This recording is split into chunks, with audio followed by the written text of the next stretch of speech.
दुनिया उस्ताद और शागिर्द के रिश्ते को सलाम करती है। इस रिश्ते में वक्त के साथ बहुत तब्दीली आई है। रफ्तार ज़माना और तर्ज ज़िंदगी ने बहुत कुछ बदल दिया है। हालांकि कहा जाता है कि वालिदैन के बाद दूसरा दर्जा उस्ताद का होता है, क्योंकि जहां वालिदैन औलाद की परवरिश करते हैं वहीं उस्ताद बच्चों को तालीम देते हैं। हर साल 5 सितंबर का दिन असातिज़ा के लिए मखसूस है, जिसे टीचर्स डे कहा जाता है। ये एक ऐसा दिन है जो असातिज़ा की अथनिक मेहनत और काविशों के लिए वक्फ है। ये दिन भारत रत्न हासिल करने वाले स्कॉलर डॉक्टर राधाकृष्णन के यौम पैदाइश की याद में मनाया जाता है।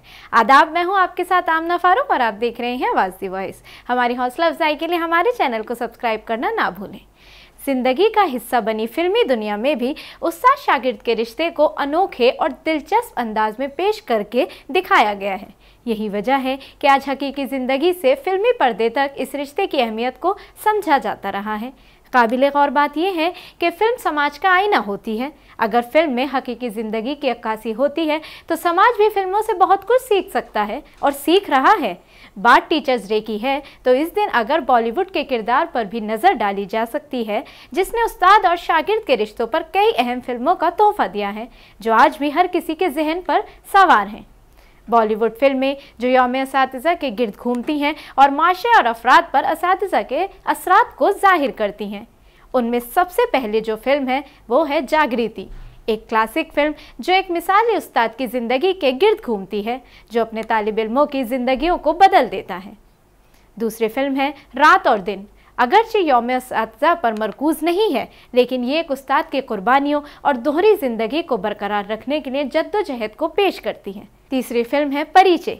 परिचय एक ऐसे उस्ताद के सफ़र की तस्वीर कशी करता है जो बेकायदा पसमानदा बच्चों के एक ग्रुप को पढ़ाने का चैलेंज लेता है। चौथी फिल्म है ब्लैक, एक नाबीना और बहरी लड़की और उसके सरशार उस्ताद के दरमियान ताल्लुक़ को तलाश करता है। फिल्म मुख्तलिफ तौर पर माजूर अफराद को तालीम देने में इस्कामत और सब्र की ताकत को खूबसूरती से बयान करती है।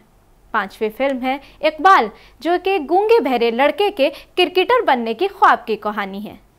छठी फिल्म है चक दे इंडिया। यौम असातिज़ा पर खुसूसी तवज्जो मरकूज़ न करते हुए ये फिल्म एक ऐसे कोच की तस्वीर कशी के लिए जिक्र की मुस्तहिक है जो एक मायूस ख्वातीन की हॉकी टीम को चैंपियन में बदल देता है। सातवीं फिल्म है तारे ज़मीं पर। यह फिल्म एक डिस्लेक्सिक बच्चे और उसके अपने गैर रिवायती उस्ताद के साथ ताल्लुकात की कहानी बयान करती है। आठवीं फिल्म है 3 इडियट। अगरचे मुकम्मल तौर पर यौम असातिज़ा पर मरकूज़ नहीं है, लेकिन 3 इडियट किसी के जज्बे को आगे बढ़ाने की अहमियत और एक मुतासिर कुन उस्ताद के असरात पर जोर देती है। 9वीं फिल्म है 2 दूनी 4। ये दिल दहलाने वाली मज़ाहिया ड्रामा एक स्कूल टीचर की अपने ख़ानदान को बेहतर ज़िंदगी फराहम करने की जद्दोजहद के गिर्द घूमती है। 10वीं फिल्म है पाठशाला। पाठशाला हिंदुस्तानी निज़ाम तालीम की खामियों को एक उस्ताद की नज़रों से बयान करती है जो अपने स्कूल की असलाह के लिए कोशा हैं। 11वीं फिल्म है चॉक एंड डस्टर। ये फिल्म जदीद तालीमी निज़ाम में असातिज़ा को दरपेश चैलेंजेस और नौजवान जहनों की तश्कील में उनके किरदार की अहमियत को उजागर करती है। 12वीं फिल्म हिचकी। हिचकी सिंड्रोम के साथ एक उस्ताद की पैरवी करती है जो अपने तालिब इल्मों के लिए एक तहरीक बनने के लिए रुकावटों पर काबू पाती है।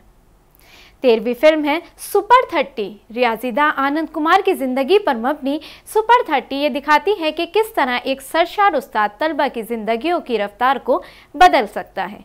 ये थी टीचर्स डे पर हमारी ख़ास पेशकश। उम्मीद करते हैं आपको पसंद आई होगी।